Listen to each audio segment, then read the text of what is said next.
Let's talk autos now. Ford flipping the script on the U.S. auto industry. The maker of the best-selling truck for 40 plus years says sales increased more than 36% from a year ago, when industry-wide estimates suggest a double-digit decline. Senior Autos reporter Pras Subramanian here.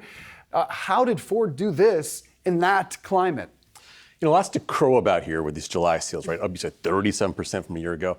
You know, I think a lot of it was the fact that they were so hit by COVID last year. So shutdowns kind of, hitting their sales volume. So 2 months in a row of actually sales rising.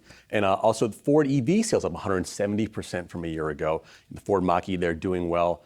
The Ford Lightning now, they're up to 2,200 sales in July alone. 4,500 since they started making production. And now they're saying that they've sold a Ford Lightning in every state in America, including Hawaii. So, a big, strong month for them. And it follows up on the really strong Q2 they had, where they sort of beat on every metric that mattered.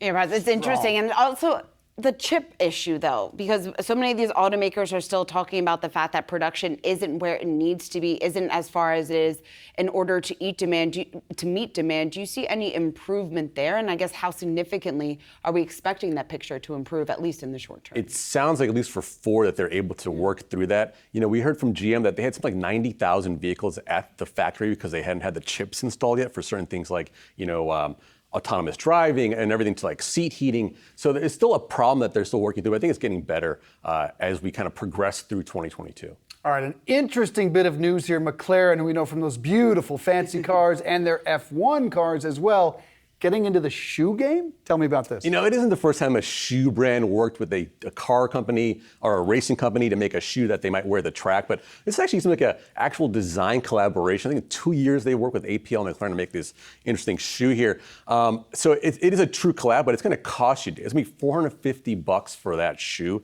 Kind of reminds me of a Puma maybe, so I'm not like dying to get this shoe here. I mean, I don't want to knock it, but it's cool. I don't know if it's $450 cool though, right? $450? No.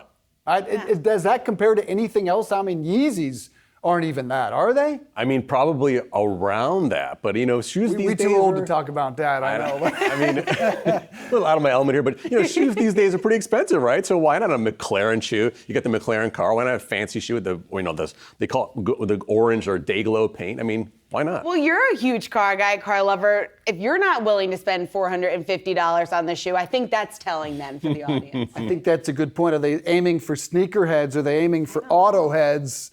I don't know where you meet in the middle with the $450 price tag. Or it's the resale market. It's like collecting them and reselling. That's a big part of that. So maybe that's what it is.